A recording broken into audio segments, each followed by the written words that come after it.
नमस्कार. काय दादा आपलं नाव काय?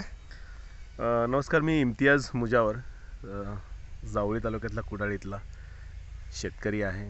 शेतकरी प्लस पत्रकार आहे आणि सध्या मी आता लोकशाही न्यूजला जिल्हा प्रतिनिधी आहे आणि आज तक मुंबई तकला देखील या ठिकाणी जिल्ह्याचं पत्रकारितेचं काम बघतो. आणि उर्वरित वेळेमध्ये स्ट्रॉबेरीचं गेल्या 6 ते 5-6 वर्षापासून स्ट्रॉबेरीचं पीक घेतोय. कारण महाबळेश्वर तालुक्यात पूर्वी ही स्ट्रॉबेरी व्हायची.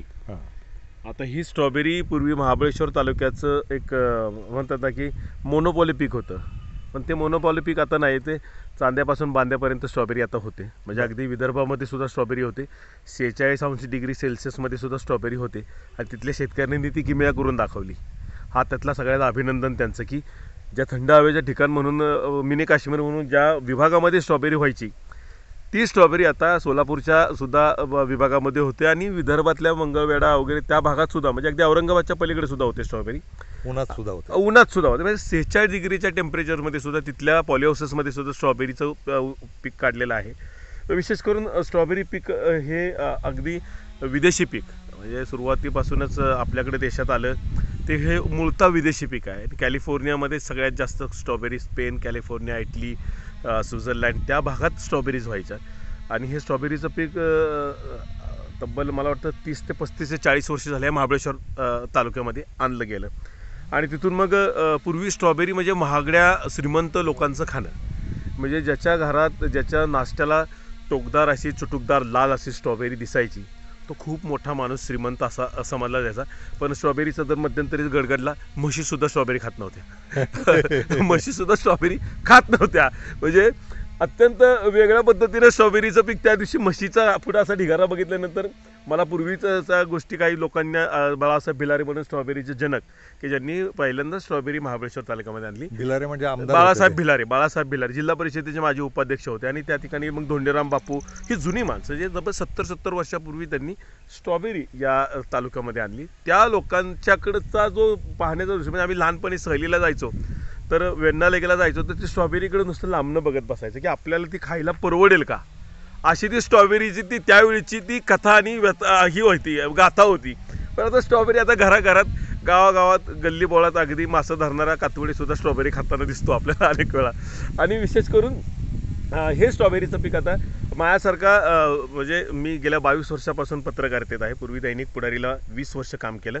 आता मी दैनिक पुढारीत पासून आता मी दैनिक तरुण भारतलाही काम करतो आता, आणि इलेक्ट्रॉनिक मीडियामध्ये गेल्या 15 वर्षापासून काम करतो. पण आता पत्रकारितेच्या बरोबर कुठेतरी याला जोडधंदा हवा.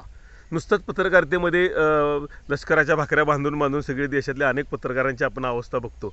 पण फक्त केवळ सकाळ झोला लावायचा, कुणी हातात बूम घ्यायचा, कुणी हातात लेखणी घ्यायच्या आणि शेवट हातात संध्याकाळी पत्र देताना जुळे खाली अशी परिस्थिती सध्याची अनेक पत्रकारितेची आहे. आणि त्याच्याबरोबर जोडधंदा मग वाडवडिलांची शेती होते आणि या शेतीमध्ये कुठेतरी एक वेगळं काहीतरी करावं आणि हा उद्योग डोळ्यापुढे महाबळेश्वर तालुक्यातूनच काही शेतकऱ्यांकडून प्रेरणा घेतली. आणि या ठिकाणी गेल्या 4 वर्षापासून मी स्ट्रॉबेरीचं उत्पादन घेतोय. मला अभिमानानं सांगावंसं वाटतं की काही मार्गदर्शक, काही चांगल्या दर्जेदार शेतकऱ्यांचं मार्गदर्शन घेतलं. गेल्या वर्षीपासून ह्या वर्षी मला चांगलं स्ट्रॉबेरीनं म्हणजे उत्पादन दिलं. मी 7,000 रोपं स्ट्रॉबेरीची मागवली होती, ADVP नावाची, आणि त्याचबरोबर M2, त्याचबरोबर मुरानो, या 3 जातीची स्ट्रॉबेरीची पिकं मागवली. 45 रुपयाला 1 रोप, असं 7,000 रोपं मागवली. कुठं मागवली? माझी स्ट्रॉबेरी मी स्पेन आणि इटली मधून, या 2 देशातून स्ट्रॉबेरीची रोपं ही आमचे मित्र महेश रसाळ म्हणून की जे साई ॲग्रो जे कंपनी चालवतात ते शेतकऱ्यांना या ठिकाणी रोपं वगैरे वाटत असतात आणि त्यांच्याकडून मी रोपं घेतली. आणि ही रोपं ज्यावेळी माझ्या शेतात 35 गुंठ्याचं एक क्षेत्र आहे माझं, तुम्ही माझ्याबरोबर पाहू शकता. हे संपूर्ण 35 गुंठ्याचं एक क्षेत्र आहे. या 35 गुंठ्याच्या क्षेत्रामध्ये माझ्यासारख्या शेतकऱ्यानं तब्बल 7,000 स्ट्रॉबेरीचे मदर प्लांट लावले आणि या मदर प्लांटकडून 27 लाख रुपयाचा मला या ठिकाणी या स्ट्रॉबेरीच्या नुसता निव्वळ रोपं विकून नफा मिळाला. तर हे स्ट्रॉबेरीचं जे रोप आहे, हे स्ट्रॉबेरीचं रोप ज्यावेळी आपण मदर प्लांट म्हणून लावतो आणि या मदर प्लांटला, म्हणजे ह्याला म्हणतानाच मदर प्लांट म्हणतात, म्हणजे आई, ही मदर प्लांट ही तब्बल 1 रोप हे 70 ते 80 रोपं निर्माण करतं, म्हणजे पिल्लं देतं. हे पिल्लं देतं आणि ही पिल्लं आपण ते जे छोटी छोटी लहान रोपं असतात, ही लहान रोपं आपण इतर शेतकऱ्यांना, इतर जे नर्सरीज जे खरेदी करतात, इथं जी स्ट्रॉबेरी रोपं लावतात, म्हणजे तब्बल नोव्हेंबर महिन्यामध्ये स्ट्रॉबेरीची प्रत्यक्ष रोपं तयार होतात. पण जूनमध्ये लावलेली रोपं ही ऑगस्ट ते सप्टेंबरच्या पहिल्या आठवड्यात काढायला येतात. मग ही पिल्लं आपण काढायची मोठ्या बल्कमध्ये. एक रोप 70 रोप देतं ॲप्रॉक्सिमेटली. ह्या संपूर्ण 34 गुंठ्यामध्ये मला 2,70,000 रोपं मला मिळाली. म्हणजे या मदर प्लॅन्टनं 2,070 पिल्लं दिली. आणि त्याच्यानंतर आता ही आई नेहमीच देतच असते. आणि ही आता मदर प्लॅन्ट आता रोपांच्या बरोबर आता मला स्ट्रॉबेरीचं सुंदर असं लाल चटुकदार स्ट्रॉबेरी देते. आणि हे बघा ना, आता ही स्ट्रॉबेरी आहे, म्हणजे अशा पद्धतीच्या याच्यापेक्षा सुद्धा देखणे स्ट्रॉबेरीज आहेत माझ्याकडे. याला तब्बल ही अशा टाईपची ही स्ट्रॉबेरी आहे. आणि आता ह्या स्ट्रॉबेरीचा रेट मार्केट भाव, बाजारभाव आता तब्बल म्हणजे दर्जेदार क्वालिटीची स्ट्रॉबेरी असेल तर ती टोकदार दर्जेदार क्वालिटीची स्ट्रॉबेरी ही पुण्या मुंबईसह वेगवेगळ्या कंपनीज आमच्या या भागामध्ये येतात, खरेदी करतात. आणि तब्बल 400 रुपये किलोप्रमाणे आत्ताची सध्याचा रेट आहे स्ट्रॉबेरीचा, की दर्जेदार क्वालिटीची म्हणजे सुंदर अशी देखणी स्ट्रॉबेरी ही 400 रुपये किलोने जाते. तर त्याचे जसे त्याची क्वालिटी असेल तसं त्याचा दर्जा हा दिला जातो. तब्बल 400 रुपयापासून ते 150 रुपयापर्यंत स्ट्रॉबेरी ही विकली जाते. माझा ह्या 34 गुंठ्यामध्ये ॲप्रॉक्सिमेटली डेली मी आता बिग बास्केटला आणि बिग बास्केट आणि ॲमेझॉन या 2 कंपन्यांना मी माझ्या शेतातली स्ट्रॉबेरी विकतो. शेतकरी हा कधीच तोट्यात नसतो. त्यानं जर योग्य पद्धतीनं शेतीचं नियोजन केलं तर त्याला खूप चांगल्या पद्धतीनं त्याला नफा मिळू शकतो. पण अडाणी आणि त्यांच्यापर्यंत विज्ञान आणि आधुनिक तंत्रज्ञान पोचत नाही. ते का पोचत नाही याचा खोलवर जर विचार केला तर कृषी विभागाकडेच बोट जातं. आणि ते कृषी विभाग जर सतर्क झालं तर खूप चांगल्या पद्धतीने शेतकऱ्यांपर्यंत ह्या सगळ्या गोष्टी जाऊ शकतात. माझी स्ट्रॉबेरी आता ॲमेझॉनला जाते. ॲप्रॉक्सिमेटली 200 ग्रॅमची स्ट्रॉबेरी ही ॲमेझॉन आता माझ्याकडून 55 रुपयाने घेते. म्हणजे 200 ग्रॅम 55 रुपये, म्हणजे ॲप्रॉक्सिमेटली 350 ते 300 रुपयाचा दर तुम्हाला मिळतो. आणि त्या पद्धतीने आता रोज माझा सकाळी माझी सुरुवातच होते 6 वाजता. सकाळी आपण सुरुवात करतो माझ्या कामाला. 6 ते 9, 9:30, 10 वाजेपर्यंत मी शेतात असतो. आणि त्यानंतर मुंबई ऑफिसचे कॉल्स होतात.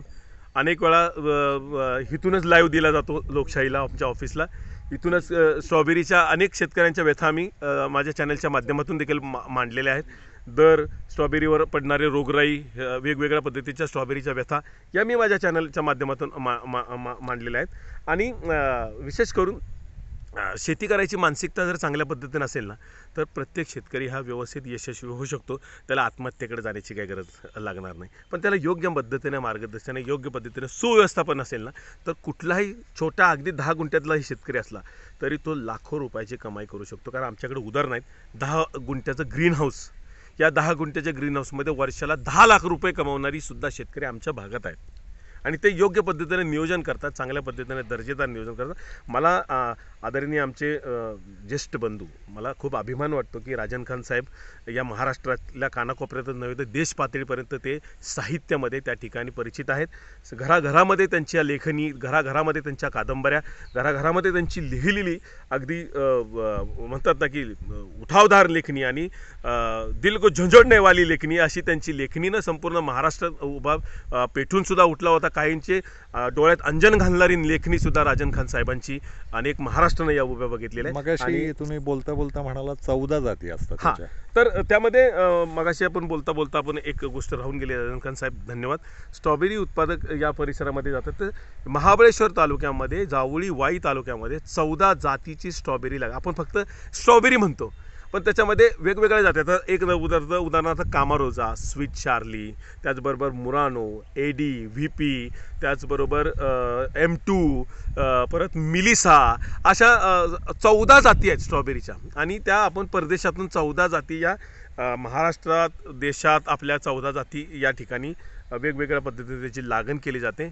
आणि मग तुमच्यापर्यंत ती पोचते. तुमच्या घरातल्या किचनच्या डायनिंग टेबलवर जी सजवली जाते स्ट्रॉबेरी, ती केवळ नुसती एकाच जातीची स्ट्रॉबेरी नसते, तर ती 14 जातीची स्ट्रॉबेरी. पिकवण्याच्या दक्षता काय घ्यायच्या? एकंदरीतच सातारा म्हणजे स्ट्रॉबेरी उत्पादक शेतकऱ्यांमध्ये दक्षता काही नाही. त्याला चांगली जमिनीची एक चांगल्या पद्धतीची दर्जेदार क्वालिटीची माती असावी लागते. माती परीक्षण चांगल्या पद्धतीने व्हावं लागतं. त्याची मशागत चांगल्या पद्धतीने व्हावी लागते. पाण्याचं सुव्यवस्थित नियोजन त्याला असावं लागतं. खताचं देखील नियोजन होतं, कारण नुसतीच खतं टाकून किंवा वेगवेगळ्या पद्धतीचे केमिकल्स टाकून स्ट्रॉबेरी पिकवणारी सुद्धा लोक आहेत.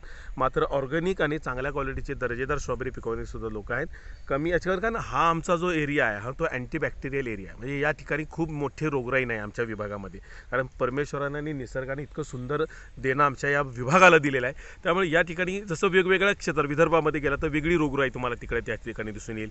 तुम्ही सोलापूर मराठवाडा त्या भागामध्ये गेला तर तिकडे रोगराई वेगवेगळ्या पद्धतीच्या पिकांवरची दिसून येईल.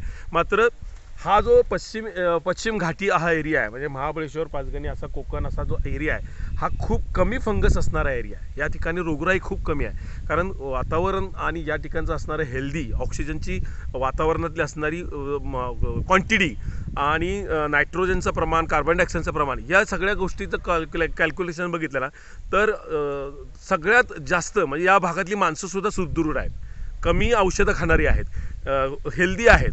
तसेच पिकंसुद्धा झाडंसुद्धा हेल्दी आहेत. या विभागामध्येच बघितलं तर प्रत्येक झाड तुम्हाला त्याची दिसायची सुंदरता, त्याची क्वालिटी ही खूप वेगळी पद्धतीने दिसते. तुम्ही औरंगाबाद मराठवाड्याच्या झाडाकडे बघितलं आणि आमच्या महाबळेश्वर, पाचगणी, जावळी विभागातल्या झाडाकडे बघितलं तर खूप म्हणजे विदेशामधली माणसं जशी गोरीपान असतात, तिथली माती आणि तिथल्या हवेचा परिणाम असतो, तसेच आमच्या भागामध्ये सुद्धा तसंच आहे.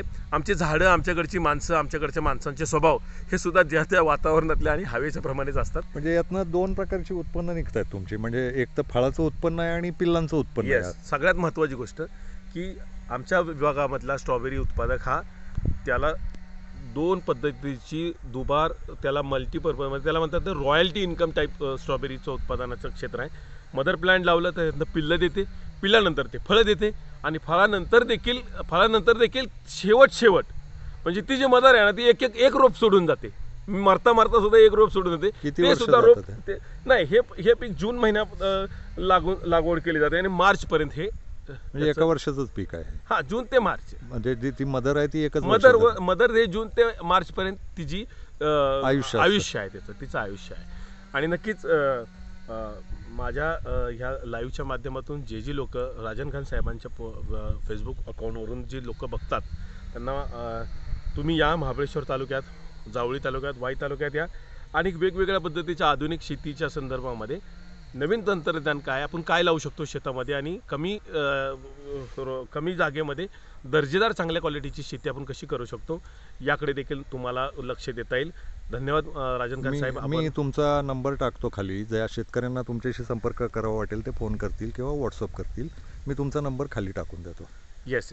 तुम्ही बोललात तेच खूप महत्त्वाचं आहे. धन्यवाद. थँक्यू.